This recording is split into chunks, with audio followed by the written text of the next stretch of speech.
नमस्कार दोस्तों, स्वागत है आपका let's crack exam YouTube channel पे।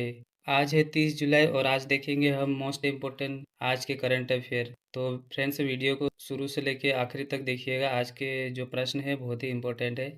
तो चलिए शुरू करते हैं। आज का पहला प्रश्न है 2025 में आयोजित होने वाला एशिया कप क्रिकेट टूर्नामेंट की मेजबानी कौन कर रहा है? तो इसका सही उत्तर है यूएई, संयुक्त अरब अमीरात कर रहा है।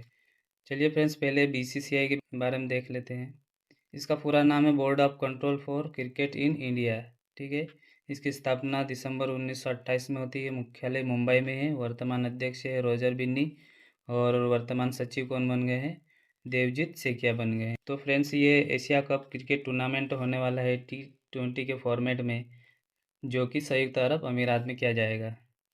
फ्रेंड्स, चलिए थोड़ा देख लेते हैं कब होगा ये होगा 9 सितंबर से 28 सितंबर 2025 के बीच में संयुक्त अरब अमीरात में। फ्रेंड्स, यह न्यूट्रल वेन्यू पर टूर्नामेंट किया जा रहा है, जबकि मेज़बानी इसकी भारत द्वारा की जाएगी। ठीक है। इसका फॉर्मेट T20 का रहने वाला है। इसमें कुल 8 टीम भाग लेगी और इसमें टोटल 5 जो पूर्ण सदस्य वाली टीम है, इसमें इंडिया, पाकिस्तान, श्रीलंका, बांग्लादेश और अफगानिस्तान है। ठीक है। इसके अलावा यूएई, ओमान और हांगकांग भी रहेगी। इसमें 2 ग्रुप रहेंगे। एक ग्रुप रहेगा, इसमें इंडिया, पाकिस्तान, यूएई और ओमान रहेंगे, और एक ग्रुप रहेगा बी वाला, इसमें श्रीलंका, बांग्लादेश और अफगानिस्तान और हांगकांग रहेंगे। तो ये T20 का फॉर्मेट होने वाला है कहाँ पे? संयुक्त अरब अमीरात में 9 सितंबर से 28 सितंबर तक। फ्रेंड्स, देखते हैं जो अभी आने वाले भविष्य में जो खेल है उनके बारे में देख लेते हैं। ठीक है, कहाँ पे होगा?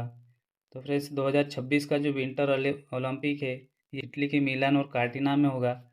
और 2026 का ही कॉमनवेल्थ गेम्स है, ये ग्लासगो स्कॉटलैंड में होगा। और 2026 का एशियन गेम्स है जापान के आयाची नागोया में। और 2027 का वर्ल्ड एथलेटिक चैंपियनशिप होगी बीजिंग चाइना में। और 2027 का फीफा वुमेन वर्ल्ड कप होगा ब्राज़ील में। और 2028 का समर ओलंपिक ये लॉस एंजल्स में होगा। फ्रेंड्स, ये जो समर ओलंपिक है, इस बार इसमें क्रिकेट टूर्नामेंट को शामिल किया गया है। ठीक है, ये भी ध्यान रखिएगा। नया खेल इसमें जोड़ा गया है। 2028 के समर ओलंपिक में क्रिकेट भी खेला जाएगा। तो ये जो फ्यूचर में होने वाले खेल थे, इन्हें ध्यान रखिएगा। ठीक है। बढ़ते हैं अगले प्रश्न पे। अगला है, हाल ही में प्रधानमंत्री मोदी ने तमिलनाडु के किस हवाई अड्डे को नए टर्मिनल भवन का उद्घाटन किया है? तो इसका सही उत्तर है तूतीकोरिन एयरपोर्ट। ठीक है। ये तूतीकोरिन एयरपोर्ट है जो कि तमिलनाडु में है। इसका उद्घाटन 28 जुलाई 2025 को किया गया है। इसकी क्षमता कितनी है? 6 लाख यात्रियों को यह संभालने की क्षमता रखता है।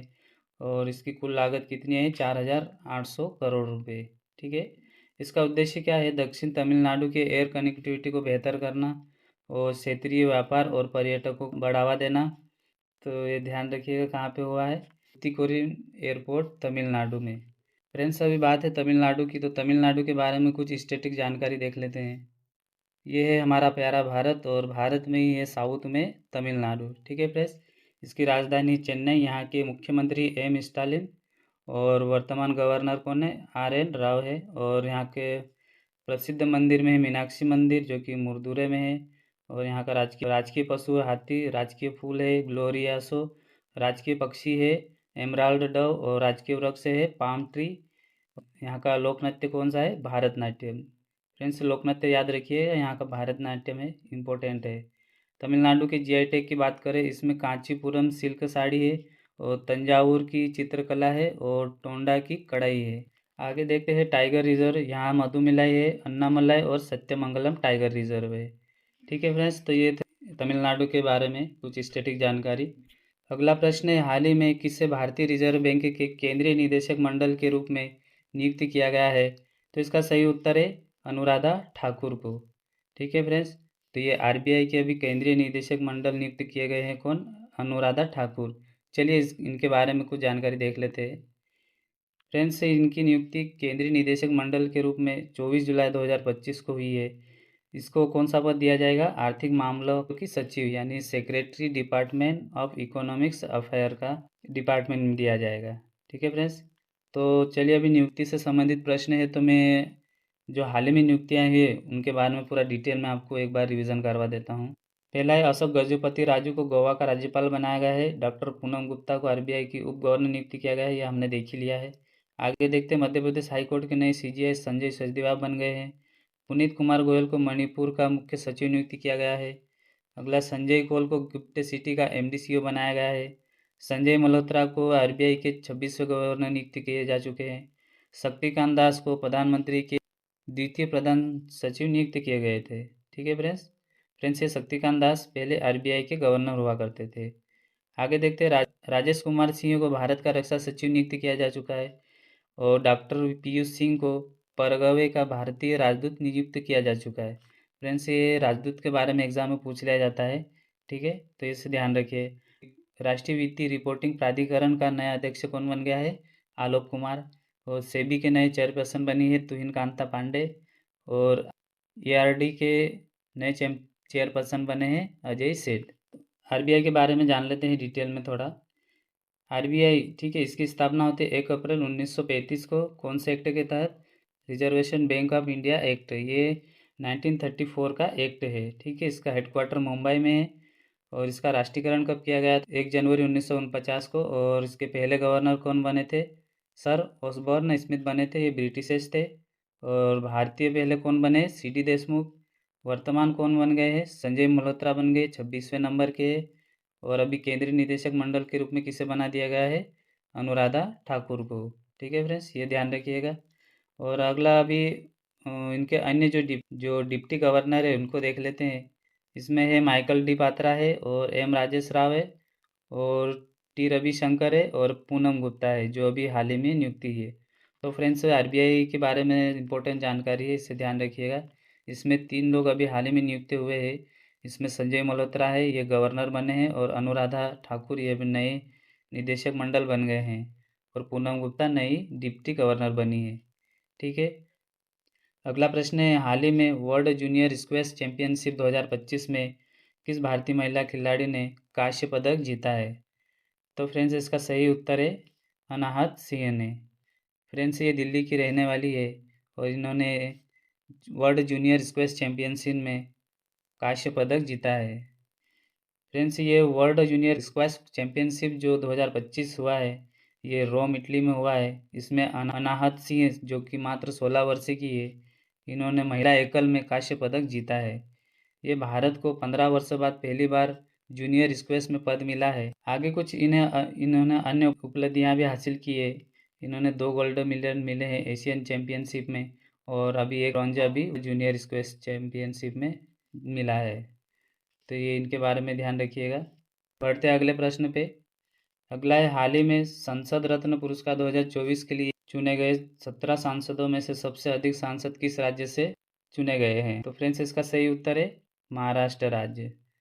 फ्रेंड्स अभी हाल ही में संसद रत्न पुरस्कार जो 2024 के लिए दिया गया है, इसमें कुल 17 सांसदों में से जो 7 सांसद थे वो सिर्फ महाराष्ट्र राज्य से चुने गए हैं। फ्रेंड्स ये इसकी शुरुआत कब होती है देख लेते हैं। फ्रेंड्स ये 2010 में डॉक्टर एपीजे अब्दुल कलाम जी की पहल पर शुरू हुई थी।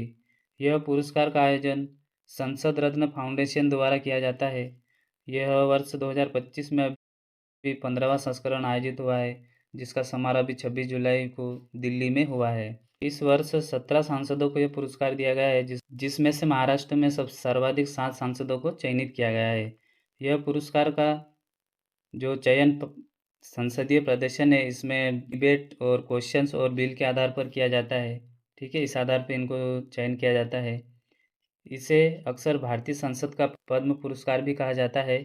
और फ्रेंड्स इसके अलावा भी और ध्यान रखिएगा, जो कलिंग रत्न पुरस्कार 2024 है, ये भारत के शिक्षा मंत्री श्री धर्मेंद्र प्रधान को दिया गया है। ये अभी हाल ही में दिया गया है, ये भी आप ध्यान रखिएगा। बढ़ते हैं अगले प्रश्न पे। अगला प्रश्न है, हर साल अंतर्राष्ट्रीय बाघ दिवस के रूप में कब मनाया जाता है? ठीक है, तो फ्रेंड्स ये हर साल 29 जुलाई को मनाया जाता है, इंटरनेशनल टाइगर डे।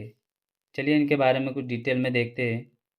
फ्रेंड्स इसकी शुरुआत 2010 में Saint Petersburg tiger summit Russia में हुई थी। इसका मकसद था बाघों की घटती जनसंख्या पर जागरूकता और संरक्षण को बढ़ावा देना।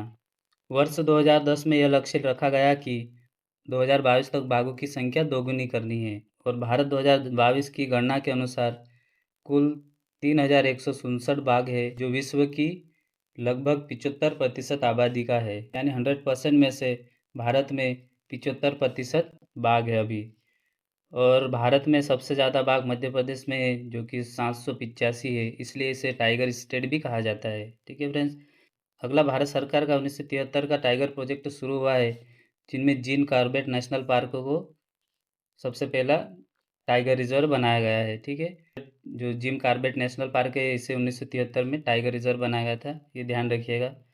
अभी भारत में कुल 58 टाइगर रिजर्व है फ्रेंड्स। इसके अलावा और ध्यान रखिएगा, अब बाघों की जो गिनती होगी वह ईडीएनए तकनीक के आधार पर होगी, यानी इन्वायरमेंटल डीएनए पर आधारित होगी। इसके अलावा एनटीसीए यानी नेशनल टाइगर कंजर्वेशन अथॉरिटी, ये भारत में बाघों संरक्षण की शीर्ष संस्था है। ठीक है। तो ये ध्यान रखिएगा, अभी भारत में कुल कितने टाइगर रिजर्व हो गए हैं? 58। चलिए, जो अभी हाल ही में बने उनके बारे में देख लेते हैं फ्रेंड्स। अभी जो हाल ही में टाइगर रिजर्व बना है, ये माधव टाइगर रिजर्व है। ये भारत का 58वां बना है, जो कि मध्य प्रदेश का स्थित है। ये मध्य प्रदेश का 9वां टाइगर रिजर्व है। ठीक है फ्रेंड्स। अगला, रातापानी टाइगर रिजर्व, ये भी मध्य प्रदेश का ही है, ये 57वां है। अगला है धौलपुर करौली टाइगर रिजर्व, ये बना है 56वां। फ्रेंड्स, इसे सही कर लीजिए। ये 56वां टाइगर रिजर्व है, जो राजस्थान का तीसरा टाइगर रिजर्व है, जो 2023 में घोषित हुआ है। और अगला है वीरंगना टाइगर रिजर्व, ये जबलपुर डिंडोरी मध्य प्रदेश में है। ये भी 2023 में बना है, जो कि 54वां टाइगर रिजर्व है। इस तरह से मध्य प्रदेश की 3 टाइगर रिजर्व है और एक राजस्थान का है। ठीक है फ्रेंड्स। फ्रेंड्स, अभी दिवस की बात है, तो चलिए मैं आपको जो जुलाई माह के इम्पोर्टेंट दिवस है उनके बारे में एक क्विक रिवीजन करा देता हूँ। पहला, 1 जुलाई को मनाया जाता है राष्ट्रीय चिकित्सक दिवस और डाक सेवा कर्मचारी दिवस और जीएसटी दिवस। अगला, 3 जुलाई को मनाया जाता है प्लास्टिक बैग मुक्त दिवस। 11 जुलाई को मनाते हैं विश्व जनसंख्या दिवस। 12 जुलाई को मनाया जाता है मलाला दिवस। 15 जुलाई को मनाया जाता है विश्व युवा कौशल दिवस। 18 जुलाई को मनाया जाता है नेल्सन मंडेला अंतर्राष्ट्रीय दिवस। और 22 जुलाई को मनाया जाता है भारत का राष्ट्रीय ध्वज और राष्ट्रीय आम दिवस। 23 जुलाई को मनाते हैं बाल गंगाधर तिलक जयंती और चंद्रशेखर आज़ाद जयंती। 24 जुलाई को मनाते हैं राष्ट्रीय आयकर दिवस। और 26 जुलाई को मनाते हैं कारगिल विजय दिवस। 28 जुलाई को मनाया जाता है विश्व हेपेटाइटिस दिवस। 29 जुलाई को मनाया है हमने बाघ अंतर्राष्ट्रीय बाघ दिवस। 30 जुलाई को मनाते हैं मित्रता और तस्करी विरोध दिवस। और 31 जुलाई को मनाया जाता है विश्व रेंजर दिवस।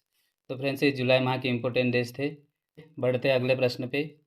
अगला है, हाल ही में किस विदेशी जनरल को पाकिस्तान द्वारा निशान ए इम्तियाज जैसे सर्वोच्च सैन्य सम्मान से नवाजा गया है? तो फ्रेंड्स, इसका सही उत्तर है जनरल माइकल कुरिल्ला। ये यूएसए के है आर्मी कमांडर, इन्हें ये पुरस्कार दिया गया है। चलिए इनके बारे में देख लेते हैं फ्रेंड्स। ये पाकिस्तान का निशान ए इम्तियाज, जो कि पाकिस्तान का दूसरा सबसे बड़ा नागरिक और पहला सबसे बड़ा सैन्य सम्मान है। इसे आमतौर पर पाकिस्तान आर्मी के सर्वोच्च योगदान देने वाले या मित्र देशों के सैन्य अधिकारों को दिया जाता है। लेकिन अभी ये अमेरिका के जनरल माइकल ए कुरिल्ला, जो कि वर्तमान में अमेरिका की सेंट्रल कमांड के कमांडर है, ठीक है, उन्हें यह सम्मान पाकिस्तान के राष्ट्रपति आसिफ अली द्वारा दिया गया है। इसे सम्मान देने का कारण है पाकिस्तान और अमेरिका के बीच सैन्य सहयोगी को मजबूत करना और क्षेत्रीय स्थिरता में योगदान देना। तो फ्रेंड्स, ये था आज के करंट अफेयर। वीडियो कैसा लगा? अगर अच्छा लगा हो तो आप चैनल को लाइक करना और कमेंट करना, और चैनल पर नए आए तो चैनल को सब्सक्राइब करना। फ्रेंड्स, इस वीडियो का पीडीएफ आपको टेलीग्राम चैनल पे मिल जाएगा, लिंक में आपको वीडियो के डिस्क्रिप्शन में मिल जाएगा। ठीक, तो चलिए कल के प्रश्नों का क्विक रिवीजन कर लेते हैं। पहला है, भारत ने पहले हाइड्रोजन संचालित ट्रेन कोच का सफल परीक्षण कहाँ किया है? तो इसका सही उत्तर है तमिलनाडु के चेन्नई में। अगला है, हाल ही में फीडे महिला वर्ल्ड कप 2025 में किस भारतीय महिला खिलाड़ी ने विश्व चैंपियन का खिताब अपने नाम कर लिया है? तो इसका सही उत्तर है दिव्या देशमुख। अगला है, जर्मनी में आयोजित 32वें वर्ल्ड यूनिवर्सिटी गेम्स में भारत ने कुल कितने पदक जीते हैं? तो इसमें कुल 12 पदक जीते हैं। अगला, संयुक्त सैन्य अभ्यास बोल्ड कुरुक्षेत्र 2025 भारत और किस देश के बीच आयोजित किया जा रहा है? तो इसका सही उत्तर है भारत और सिंगापुर के बीच में। अगला, संसद टीवी का नया सीईओ कौन नियुक्त किया गया है? तो ये उत्तपाल कुमार सिंह है। आगे, विश्व हेपेटाइटिस दिवस कब मनाया जाता है? तो इसका सही उत्तर है 28 जुलाई को। अगला, हाल ही में ट्रेवल्स और लीजर की टॉप 10 अंतर्राष्ट्रीय हवाई एयरपोर्ट में भारत का कौन सा एयरपोर्ट शामिल हुआ है? तो इसका सही उत्तर है छत्रपति शिवाजी महाराज टर्मिनल। ठीक है। अब फ्रेंड्स, ये आपके लिए है, ठीक है। अब ये सवाल आपको कमेंट बॉक्स में देना है, इसका जवाब आपको कल मिलेगा। और ये है कल का क्वेश्चन ऑफ द डे का प्रश्न के आंसर, ठीक है, इसे आप देख लीजिएगा, ये इन्होंने उत्तर दिया है। तो फ्रेंड्स, ये थे आज के करंट अफेयर के प्रश्न। मिलते हैं कल के वीडियो में, तब तक के लिए जय हिंद।